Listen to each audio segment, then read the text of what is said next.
Controversial take, but also a take that I think that everyone has probably realized at this point. In today's age, it's nearly impossible to do a good deed without someone finding a way to turn that into criticism. For context, I went to Cuba for the last 2 weeks, and with me, I brought a bunch of stuff to hand out to people, and I told a story about some Cubans that I talked to that really affected me on my experience. And to my surprise, or I guess sort of not to my surprise, people turned that into a gigantic political argument about why Cuba is suffering.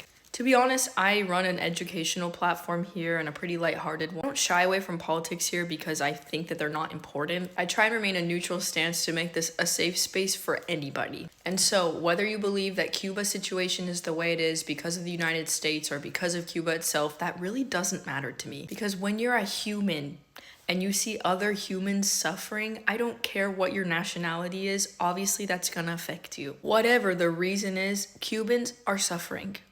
Period. I even got people saying things like, oh my god, you're just posting this on social media for yourself to feel good or for attention, when I just told a story about something that I experienced face to face talking to a Cuban. And first of all, let me just say, I did not film myself once handing out things to people, people in the streets suffering and me interviewing them, nothing like that. Because honestly, I find that icky and I find that to be directly monetizing doing a good deed. However, educating you all on if any of you are planning on going to Cuba, how you can do it, how you can help people, that's what I really care about. So no, I don't think I'm the American savior, but I am just an average citizen doing what I can despite my government's choices. And also, social media is my job. So me posting this is just part of what I do. Seriously, when I say that Cuba is one of the best countries I've ever been to, I'm not lying. It's not my first time going. And the people at the end of the day, as a human, are really what matter to me. So have grace in the comments. These upcoming weeks, I plan to post content about not only the difficult sides of Cuba, but the great ones too, and some of the most interesting things that I did and saw. But I also want to preface that with recognizing the even privilege that I have